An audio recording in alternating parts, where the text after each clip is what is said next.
Elecciones 2018. En campaña. Bueno, pues muchas gracias por continuar con nosotros y como cada lunes le doy la bienvenida a este espacio de análisis y opinión. Elecciones 2018 en campaña y saludo con gusto a mis compañeros de esta mesa, de este espacio de análisis. Elisa Lanís, columnista del periódico El Universal. Buenas noches, Elisa. Raúl Frías Lucio, director editorial de Mega Noticias. Buenas noches, Raúl. Y Enrique Toussaint, analista y colaborador, por supuesto, también de Mega Noticias. Y bueno, si les parece, vamos a dar inicio esta noche con la columna titulada Ni knockout, ni propuestas, ni ganador, que Salvador García Soto publicó en Serpientes y Escaleras del periódico Universal, refiriéndose, por supuesto, al debate de anoche. Columna Serpientes y Escaleras. Ni knockout, ni propuestas, ni ganador, de Salvador García Soto en El Universal. Escribe, la percepción de que en la contienda por la presidencia de la República ya no hay dos contrincantes con posibilidades reales de obtener el voto mayoritario de los electores. Se trata del puntero López Obrador, que después de esto seguirá administrando su ventaja de entre 20 y 10 puntos, según los sondeos. Y, el segundo lugar, Ricardo Anaya, que ayer metió el acelerador para tratar de acortar esa ventaja y ser el único que puede disputarle la elección al tabasqueño. Pero si nos vamos a las propuestas e ideas de solución en temas como el apoyo a migrantes, los Dreamers, el comercio internacional o hasta el cultivo de la amapola en Guerrero, la verdad es que todos los candidatos, todos quedaron a deber en los cómos. Sí, creo que efectivamente los cómo siempre son lo que queda pendiente en estos debates como el de ayer. Pero coincido con Salvador García en que, bueno, no hay ganador claro. Claro, López Obrador dice que lleva 25 puntos, no 10 o 20 como dice Salvador. Él dice que lleva 25 de ventaja sobre los demás. Y bueno, esto de las propuestas siempre queda de ver los debates, no nos alcanzan a mostrar exactamente cuáles son las propuestas, pero me parece que lo que debe mostrarnos un debate son precisamente las posturas de las propuestas de cada uno de los candidatos y que a veces es lo que tampoco logramos la audiencia poder observar sobre qué dice Meade, qué dice López Obrador, qué dice Anaya o qué dice el Bronco, sino nos acordamos de las anécdotas, nos acordamos de lo chusco, nos acordamos de los detalles de interés, pero si ahorita yo me pregunto cuál es, qué tema se quedó sobre la mesa en este debate, quizás ya no me acuerde. Lo que sí es que bueno, no ubico claramente un ganador, como dice Salvador García Soto. Sí creo que Meade lo vi un poco más preparado, quizás un poco más echado para adelante, pero la verdad es que con las preguntas directas de que no se puede deslindar del presidente, queda de ver. En fin, así es un primer comentario. A ver, yo creo, Raúl, que si bien otra vez Andrés Manuel López Obrador hizo un debate esquivo, difícil encontrar propuestas, no respondió a 2 o 3 cuestionamientos directos, alguno de Anaya, otro también de Meade, sobre todo en las relaciones comerciales y la firma del Tratado de Libre Comercio con Asia Pacífico, pero me parece que si atendemos a las encuestas y el posible impacto que puede haber del debate sobre las encuestas, sobre los estudios demoscópicos, es innegable que podemos decir que Andrés Manuel López Obrador sobrevive y por lo tanto si a él le hubieran dicho este va a ser el debate previamente, firmas que el debate vaya con estas condiciones y que termine así, yo creo que Andrés Manuel López Obrador lo hubiera firmado. Entonces me parece que el hecho de no perder rotundamente le da a Andrés Manuel López Obrador una cierta ventaja en el debate. Por supuesto que Meade dio un debate muy competente, muy claro, con sus posiciones, pero también creo que ningún ataque serio, ya excesivamente atrás en las encuestas. Creo que titubeó mucho en el tema de Peña Nieto y la invitación de Trump, que es un asunto muy importante cuando él fue canciller. Es decir, me parece que en términos generales el hecho de que Andrés Manuel no haya sufrido un knockout le da una cierta ventaja de cara al tercer debate. Yo nada más ahí apuntaría esta parte, que me parece que Andrés Manuel al no perder ganó, porque finalmente va puntero, se le vio un poco más suelto, respondiendo con algunas puntadas que al acercarse Anaya lo desbalanceó al propio candidato frentista. Entonces creo que ahí, si podemos dar un ganador, yo diría, él ganó al no perder. digamos. En el tema de José Antonio Meade, sin duda, todos también pensamos que lo hizo mucho mejor que en el segundo debate. Sin embargo, este acercamiento con el propio presidente no le ayuda, no se deslindó, y además no solo eso, yo creo que cometió un grave error con el tema de Néstor Salgado, pero bueno, ese es un tema que después también podríamos analizar. Así es, y yo difiero un poco de lo que dices, Elisa, porque yo no siento que Andrés Manuel lo hayamos tenido o apreciado un poco más suelto. Se mantuvo en su lugar, sí, de pie, todo el debate de pie, pero digamos que respondió. Pero rehuye las respuestas. No, respondió con ocurrencias, ¿no? Chistoretes, pero saca de balance a quien lo está increpando cuando se acerca a Anaya, que se ve muy retador, y hace el tema de la cartera, ¿no? Nadie se acuerda de lo que dijo Anaya. Todo el mundo se acuerda de la cartera. Pero sí también te acuerdas cuando Anaya lo recrimina y la toma es de los dos, uno enfrente del otro, y la mirada de Andrés Manuel es una mirada seria, me atrevería a decir hasta de molestia. Sí. Pero yo creo que ahí también Anaya llega con cierta restricción ya en su palabra, porque ha cometido algunas imprecisiones en lo que muestra, y ya salió que incluso la fotografía de proceso que mostró la cortó, la mochó, la editó. Así es. Bueno, otra de las columnas que nos llamaron la atención fue la de Estrictamente Personal de Raimundo Rivapalacio, en la que la hace en El Financiero y la titula Segundo Debate, Segunda Vuelta. En la columna Estrictamente Personal, titulada Segundo Debate, Segunda Vuelta, Raimundo Rivapalacio escribe en El Financiero: el debate en Tijuana no modificará las tendencias del voto. López Obrador, con bastante seguridad, se mantendrá muy arriba de las preferencias electorales, seguido de Anaya, que sube puntos porcentuales de manera inofensiva para el puntero, y de Meade, que mantiene una tendencia a la baja. La segunda vuelta prácticamente está definida entre López Obrador y Anaya, donde los priistas, con el presidente Peña Nieto a la cabeza, tendrán que decidir qué es lo más importante: si respaldar a quienes le han dicho cotidianamente corruptos, pero que continuará con las reformas emprendidas en el sexenio, como Anaya, o darle el apoyo a López Obrador, que probablemente modificará o sepultará buena parte de las reformas peñistas, pero con quien no tiene, sin embargo, agravios personales. Bien, esta de Raimundo Rivapalacio, bueno, yo en lo personal me he manifestado a que es necesario ya en México la segunda vuelta, pero la segunda vuelta, digamos, organizada. Sí, Raimundo habla de una segunda vuelta natural, por los resultados, por cómo van las encuestas de opinión, que ya hemos hecho referencia de ellas, en donde, bueno, pareciera que los punteros serán López Obrador y Ricardo Anaya, de acuerdo a cómo han resultado nuestras percepciones en este segundo debate. Habrá que ver las encuestas, las mediciones, cómo se van a ir dando, pero bueno, sin duda él está descartando ya a Meade, descarta lógicamente al Bronco. Pero a mí me gustaría que en esta parte el tema de la segunda vuelta tendría que ser un asunto que en México ya debería de empezar a hacerse y a proponerse como una forma de poder darle mayor legitimidad a quien gane la presidencia, ¿sí? Aquí ya la pregunta para muchas personas es que, bueno, y de acuerdo a algunas columnas de este día también, de que el arroz ya se coció, la verdad es que ahora la pregunta que muchos se hacen es ¿por cuánto?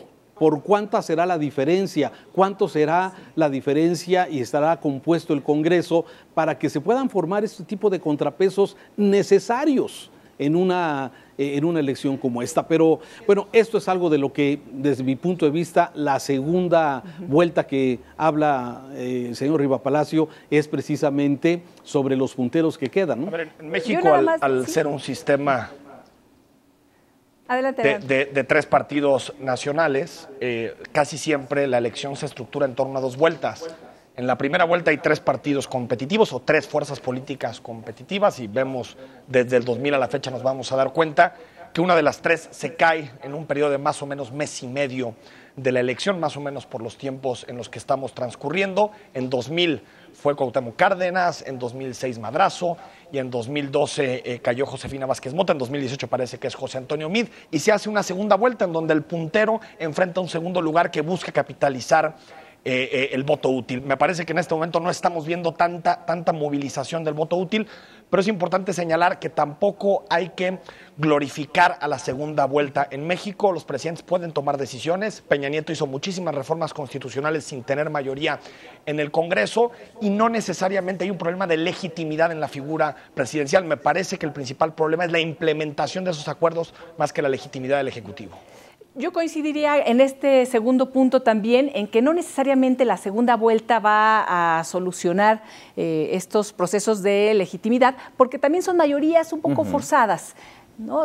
Finalmente, pues que lleguen con el porcentaje que tengan que llegar y que la gente votó, porque en la segunda vuelta a lo mejor no está el candidato al que yo quería votar o la candidata y se tiene que legitimar de manera más artificial, digamos. Hay que ver también ese punto en las segundas vueltas. Y nada más preguntaría, ¿y ya se coció el arroz en el segundo lugar? ¿Realmente está fuera Meade? Si lo hizo no tan mal en este debate. Ayer perdió su oportunidad, creo yo. Pero bueno, vamos a un corte y volvemos. Estamos en elecciones 2018 en campaña. Bueno, continuamos aquí en elecciones 2018 en campaña. Ayer un debate con un nuevo formato, con una intensidad distinta, con muchos ataques, con muchas cosas que ya comentaremos, con esas historias que van a quedar grabadas.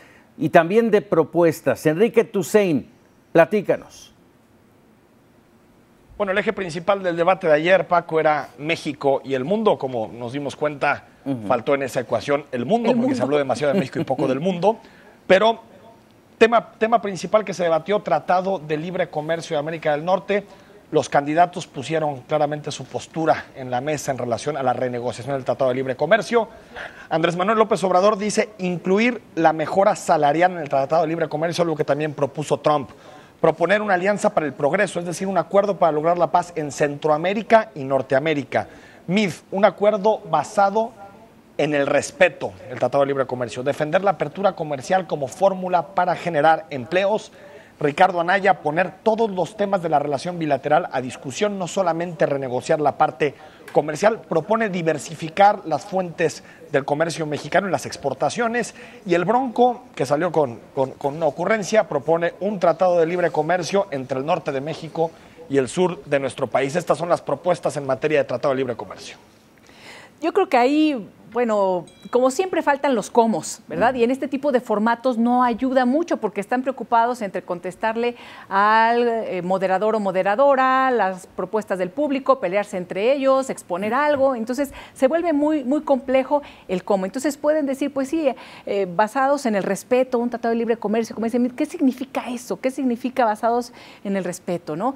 Por otro lado, el tema de Andrés Manuel, lo que yo quiero pensar es que él está volteando también a ver esta parte del sur, que sería muy importante integrarla, porque además de mencionar esto en el Tratado de Libre Comercio, recuerden que comentó que ya no harían el trabajo sucio, ya no haríamos los mexicanos el trabajo sucio que Donald Trump quiere que hagamos con los migrantes en el sur. Entonces yo creo que ahí se complementa esa.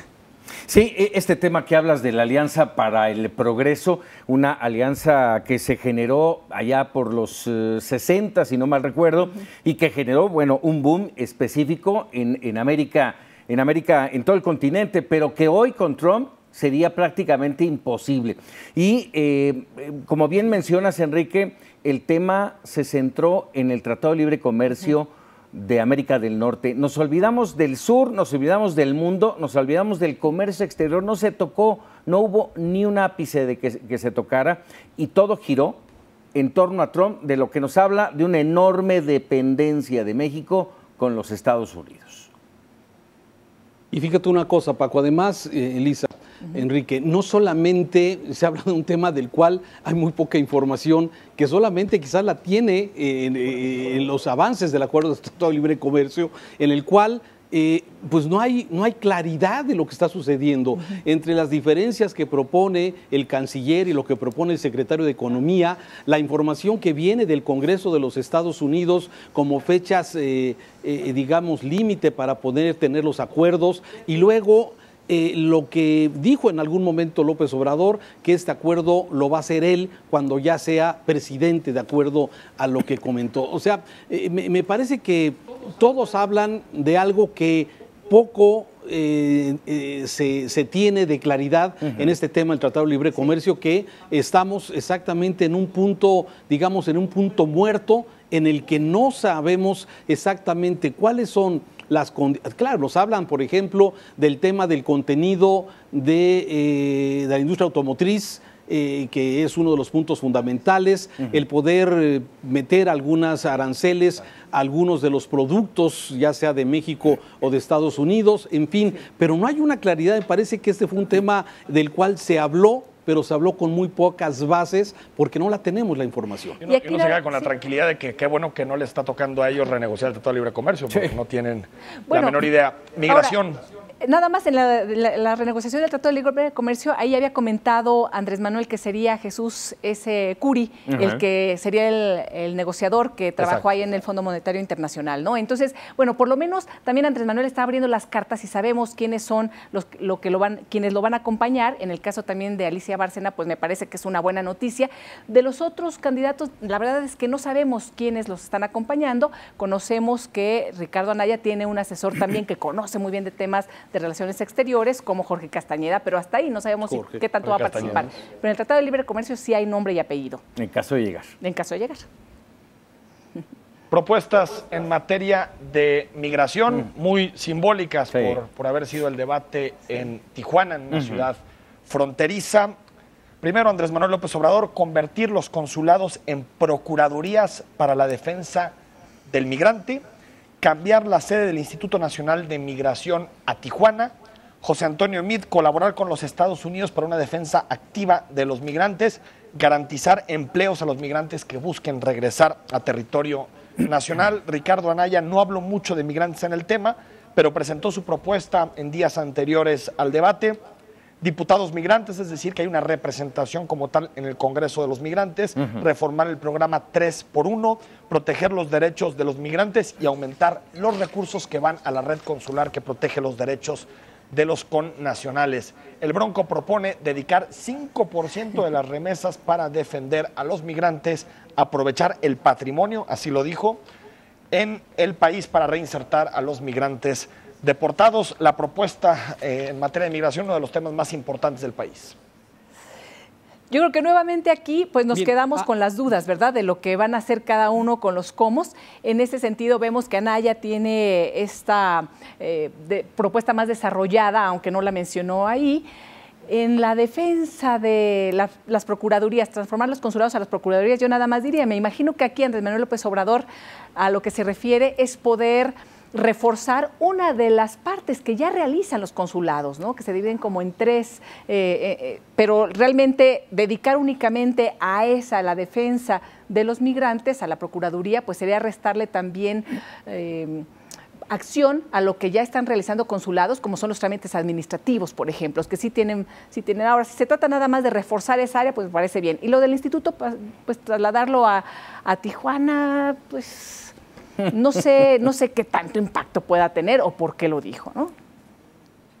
Ya decías, y lo decíamos también ayer por la noche en el programa, sí, el tema de la migración es un tema fundamental, sobre todo porque México, además de que expulsa a cientos y miles de personas todos los días. La segunda ciudad más importante del país está en los Estados Unidos, con más de 30 millones de mexicanos, ¿sí? Y esto de alguna forma hace que hubiera un intercambio, y lo tenemos, un intercambio familiar, comercial. No hay un mexicano que no tengamos un pariente en los Estados Unidos. Pero yo creo que el tema de migración debe de concentrarse especialmente en el tema migratorio de toda esta fuerza, todas estas personas que llegan de Centroamérica, que cruzan nuestro país y del cual poco se habló, más que el tema de ser los policías de los Estados Unidos para evitar que esta fuerza o estas personas de Centroamérica que buscan llegar al sueño americano, como muchísimas familias lo han intentado,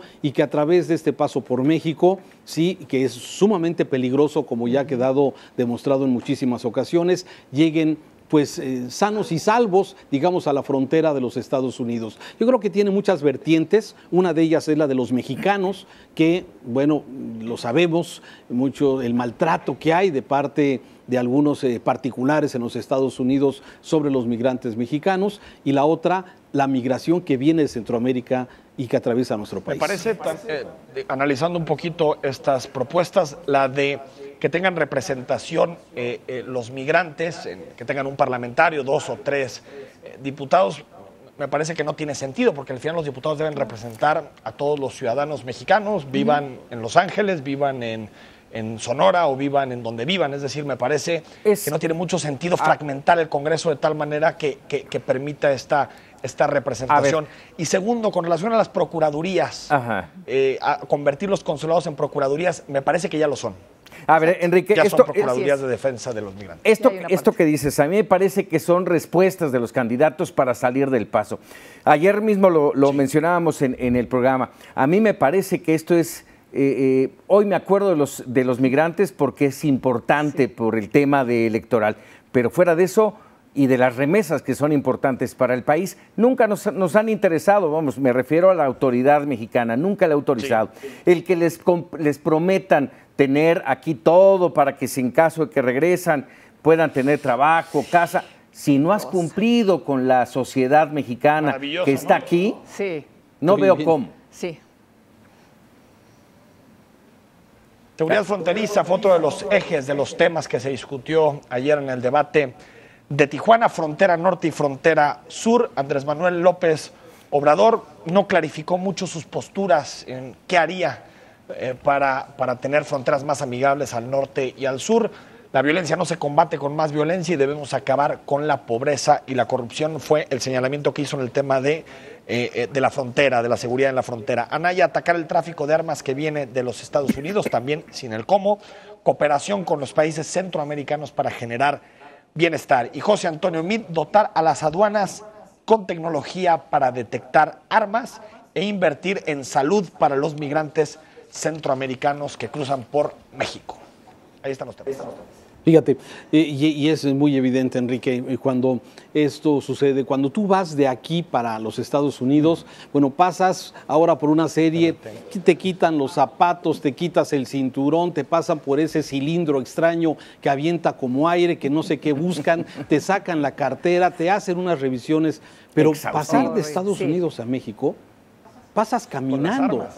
Sí, entonces ese tráfico de armas, ese ejemplo que hicieron con Rápido y Furioso, que te acordarás, y metieron cientos de armas, fusiles de asalto, que con esos fusiles se quedaron en manos de muchos delincuentes, en muchos narcotraficantes, y que son con los que se están lamentablemente matando a muchísimas personas en México. Eso realmente fue algo completamente fuera de cualquier sentido, y que, bueno, supuestamente era para tratar de ver cuál era el camino de las armas, pero la verdad es que pasar de Estados Unidos a México no te revisa nadie. Y yo creo que ese es otro también de los puntos en contra de José Antonio Meade, en este y en lo que ha dicho y lo que dijo anteriormente, es ¿y por qué no lo has hecho? ¿Y por qué no lo han hecho? ¿Por qué no lo hiciste, en los gobiernos en los que ha participado, ¿no? Durante estos 12 años, ¿por qué no? Ahorita se están dando cuenta que ya necesitamos tecnología para detectar las armas, por favor. Sí, y entonces Meade promete que en un año va a tener todas las aduanas tecnificadas. A ver, pues ¿de qué se trata? Y estamos hablando de la del norte, pero la del sur no está menos complicada y menos abandonada que lo que acabas de mencionar, Raúl. En la del sur, bueno, ahí está meramente pintada la aduana. Es una coladera. Exactamente. Así es. Bueno, bueno, vale la pena. Por los temas del debate, yo consideraba que este debate iba a ser el de José Antonio Meade, iba a ser el del PRI. ¿Por qué? Porque era el Tratado de Libre Comercio, era relación de México y el mundo, era el tema de migración. Él fue secretario, fue canciller, fue secretario de Hacienda. Sí, tiene todo el conocimiento, tiene toda la información para haber hecho un planteamiento espectacular en esto. Pero bueno, quizás no fue la oportunidad. Fíjate, eso lo discutíamos hace un momento en el corte con Elisa. A ver, tú dices que sí. Bueno, lo que pasa es que yo dije, si todo el mundo coincide en que lo hizo bien y por ahí dicen que ganó, entonces me pregunto, ¿no va entonces a reducir esto la ventaja de Anaya con Meade y podría posicionarse entonces como también la opción a competir con Andrés Manuel? Pero bueno, al parecer, si en esta no levanta, que eran sus temas, pues ya no lo hará. Ya no lo hará. Bueno, por lo pronto vámonos a un corte. Vamos a regresar con los episodios, con las anécdotas que marcaron este segundo debate presidencial, los memorables y bueno, todo aquí en Elecciones 2018 en campaña.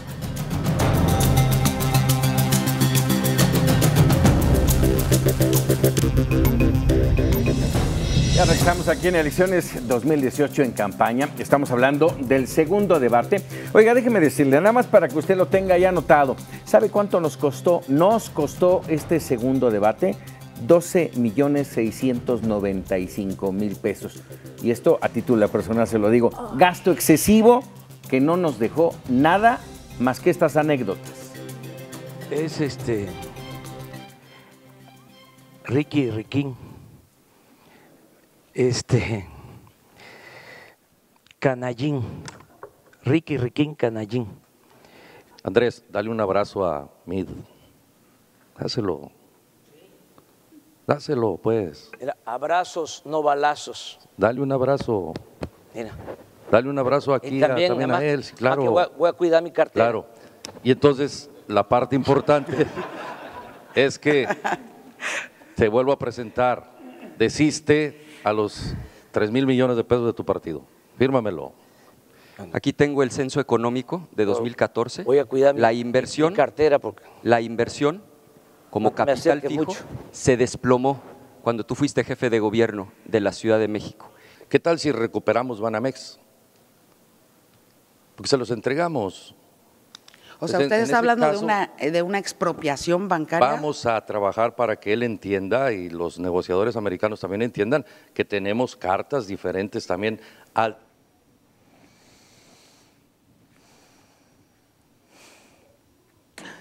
Bueno, pues, a ver, faltaron varios de las cosas que se pudieron ver, pero bueno, a mí me gustó la de la cartera. Creo que en algún momento este formato del debate me gustó porque hubo movilidad.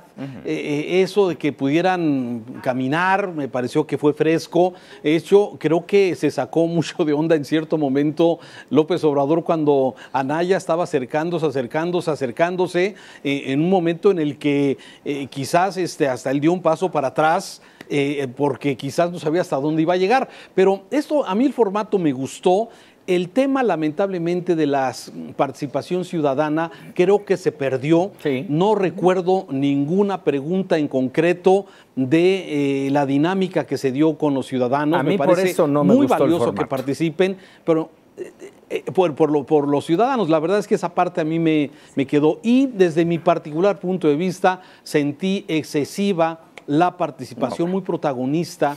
La de los conductores, concretamente la de Yuridia, se me pareció que fue un poco más de lo necesario en un debate. Ese es mi punto de vista, no sé ustedes. En ese mismo sentido, comparto con Raúl sus opiniones. En el caso de la moderación de Yuridia y León, pues sí, tal vez un poquito directos, invasivos en algunas respuestas. Pero en general me parece, o prefiero, que los moderadores tengan más libertad incluso aunque parezca que de pronto se van un poquito más de boca de lo que deberían, a los formatos anteriores en donde los moderadores eran de palo, no podían decir nada, no podían interpelar a los candidatos. Me parece que sí, que faltó tal vez acentuar en los puntos importantes y irse un poquito de las anécdotas, pero en general creo que es bueno que avancemos hacia un modelo de debate en donde los moderadores tengan posibilidad de intervenir. Con relación a las anécdotas, pues sí, yo creo que estuvo desafortunado López Obrador en esa referencia a Ricardo Anaya. Me parece que ni lo hace ver presidenciable, ni lo hace ver con una capacidad que se puede poner por encima del debate entre partidos políticos. Creo que es una carrilla de alguien de 8 o 9 años, no le veo demasiada fuerza. El de Ricky, exacto, el de Canallín. Sí. Y me parece también que el Bronco lleva excesivamente el debate hacia allá. Creo que también se tendría que tomar una consideración. Algunas columnas no tiene nada que perder, hoy, pues no tiene nada que perder, y lo que hace es que convierte el debate en una cantina más propia de un fin de semana que de debate. Entonces creo que también se tendría que tomar una consideración con relación a la participación del Bronco, porque no tiene ninguna posibilidad de ganar. Sí. Yo creo que hay anécdotas que nos dicen mucho de los candidatos también, que le pueden poner cierto humor, que van acorde con lo que está sucediendo también en las redes, porque una cosa es lo que estamos viendo en pantalla, en el debate en sí, y lo que está sucediendo en las redes, que hay unos memes fantásticos, entonces le da este toque de humor. A mí lo de Riquillo, no me acuerdo qué está, se me hizo ya también un exceso, Canallín, pero el tema el Canallín, pero cuando saca la cartera me parece un momento genial, la verdad también, que le salió tan espontáneo y sacó de balance a Anaya, que se veía incluso como demasiado bravucón, digamos, ¿no? O poco gentil. Entonces, fue un momento muy bueno. El otro me parece exceso. Y el tema del Bronco me parece una vergüenza, ¿no? Creo que, porque además no únicamente hace ese tipo de afirmaciones como lo de los bancos, sino también volvió a repetir el tema de mochar manos, lo que me parece ya, la verdad, muy delicado. Y eso pues se lo debemos al Tribunal Electoral, ¿verdad? Que lo puso en la boleta con calzador. Mira, cuando hablamos, hacía yo mención de los 12.695.000 pesos que nos costó nada más este debate, con todo la parafernalia, mover unidades, en fin. El resultado, y difiere un poco Raúl, a mí el formato me pareció interesante, pero no cuajó, y los candidatos no respondieron. En el entorno de los ciudadanos, ¿de qué nos sirve tener 42 ciudadanos metidos ahí como espectadores? Haber escogido 6, no sé cómo, la verdad no sé cómo, y que esos 6 lean preguntas acotadas, no espontáneas, leídas, señaladas. A ver, fulanita de tal, le toca, pregunta 2, o sea, no se vaya a salir de ahí. Eso no le resta credibilidad y le resta espontaneidad, incluso le resta el hecho de que estamos esperando escuchar a la voz del ciudadano preguntándole a su candidato. Ojalá incluyan después redes, ¿verdad? Incluyan el tema de redes, preguntas más concretas también, más precisas, porque híjole, ya sabemos qué es lo que van a responder. Yo estoy pensando en el debate que viene y dices, pues ya nos aprendimos quién es Meade, quién es Anaya, quién es el Bronco, quién es Andrés Manuel en los debates, y no creo que vayan a salir de eso. Hay que buscar la manera de que se profundice también en las propuestas, en los cómo, y que haya este debate ciudadano de mayor participación y apertura.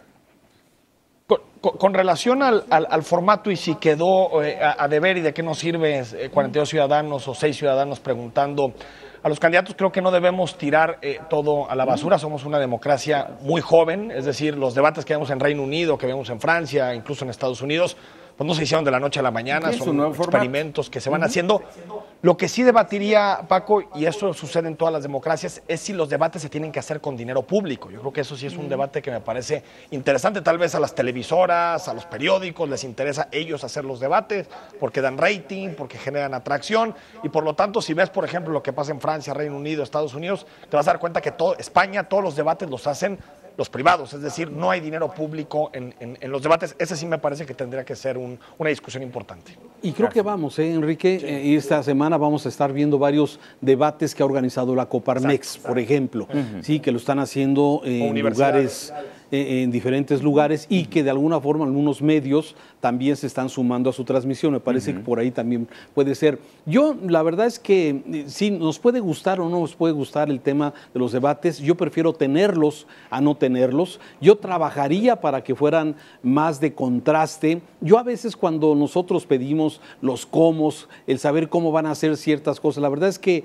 para eso serían las campañas políticas. Las campañas son para que nos digan cómo van a hacer las cosas. Y en los debates yo esperaría un contraste. A ver, ¿qué vas a hacer en tema de seguridad? Estás proponiendo esto, tú estás proponiendo lo siguiente. ¿Cómo vas a mejorar la seguridad para que a partir del 2 de julio o del 1 o del 5 de diciembre que proteste el próximo presidente de este país, bueno, tengamos un esquema claro para mejorar la seguridad del país? Yo es lo que esperaría en los debates. A mí, la verdad es que sí, prefiero al rígido, donde solamente el moderador pasa la voz. La verdad es que eso me gusta mucho más. Prefiero este tipo de críticas que podemos hacerles a los debates, sí, y tener más debates de contraste. A mí me parece que eso es donde tenemos que ir y no perdernos con las anécdotas en donde realmente, por eso creo un poco en el tema de la segunda vuelta, para concentrarnos en esto, para que los que realmente van a llegar tengan la posibilidad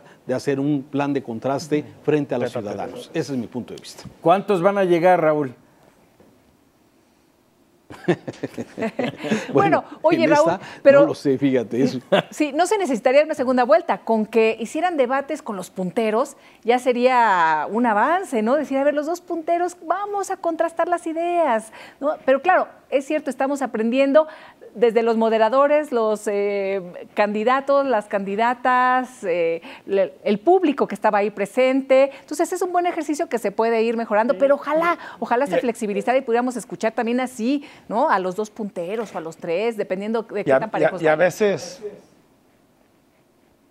parece que se recarga un poquito, o eso sentí en redes sociales, como demasiado sobre los moderadores, algunos también mensajes misóginos, y me parece que en general, con algunos excesos, en general me parecieron buenas las. Eso fueron las anécdotas. Y vamos justamente, como dices, Enrique, a ver qué dijo la gente, qué dijo la sociedad a través de las redes sociales, los memerables.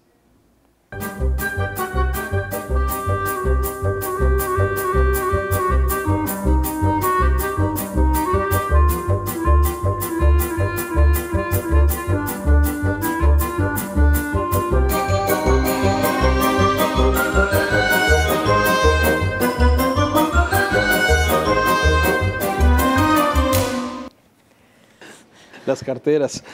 Bueno, pues sí, o sea, la verdad es que hay una colección impresionante. Yo no sé si son hechos por ciudadanos comunes y corrientes o son los mismos equipos de campaña que están trabajando durísimo. No son tan buenos los equipos de campaña. Es la ciudadanía. No, sí son, pero la ciudadanía, qué bárbaro, son de un ingenio increíble. Anoche lo mencionábamos. El debate de anoche generó mucho mayor participación en redes sociales que el anterior, que el primero. Mucho mayor, no tengo el dato exacto, pero fueron más de 3 millones de tweets relacionados con el debate en una intensidad a partir del momento que arranca y minuto, si no es que segundo a segundo, un mensaje, un tuit, un meme que marcaron este debate. Oigan, y no sé ustedes, pero a mí se me antojaba un meme, ¿se acuerdan en Scooby-Doo cuando siempre le quitan la máscara a uno y aparece el malo o algún otro de los protagonistas? Y que le quiten la máscara a Yuriria porque parecía que era Margarita Zavala ahí adentro, ¿no? Se insistió muchísimo en el tema de Margarita, ¿a poco no?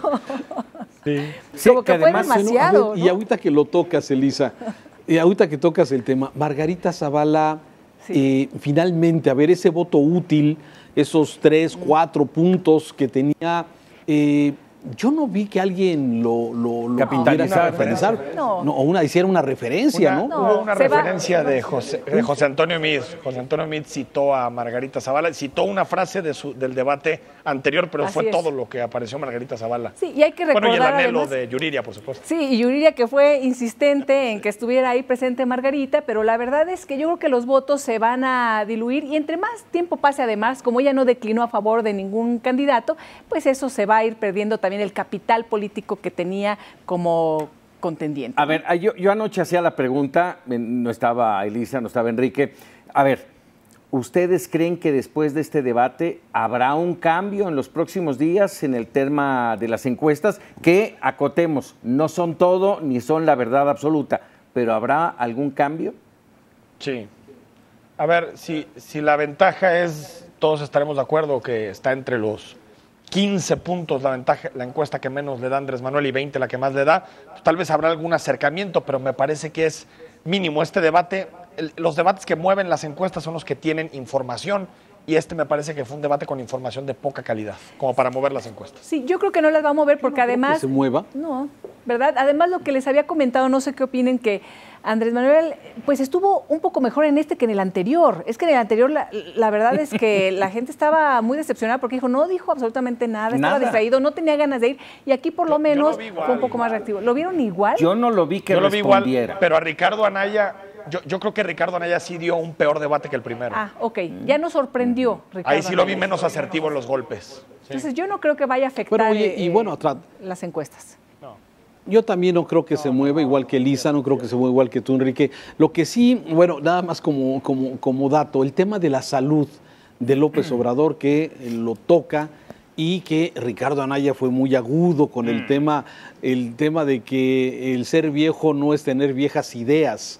Sí. Fue muy enfático, fue un comentario fuerte para López Obrador, pero bueno, finalmente volvemos a lo mismo. Sí, no creo que se muevan mucho las encuestas, no sé, sigo viendo, hoy estuvo López Obrador aquí en Jalisco, el fin de semana estuvo en uno de los lugares, digamos, de los municipios de la zona metropolitana de Guadalajara, y la verdad es que veo más gente que otros años, más gente que otras ocasiones. No sé cómo lo viste tú. Llegamos ahí al final. Sí. Y el recorrido que ha tenido Andrés Manuel, ¿no? Claro, que claro. Yo no sé, hablan del tema de salud, pero hablan del tema de salud, pero ha recorrido muchos más municipios que cualquiera de los otros dos contendientes. Así es. Raúl Frías Lucio, te agradezco mucho. Enrique Tusein, gracias como siempre. Nos vemos el próximo lunes y mañana los vemos en campaña allá en Jalisco. Elisa Doniz, gracias. Gracias. Y sobre todo, gracias a usted por permitirnos estar y comunicarnos en este entorno electoral. Muy buenas noches.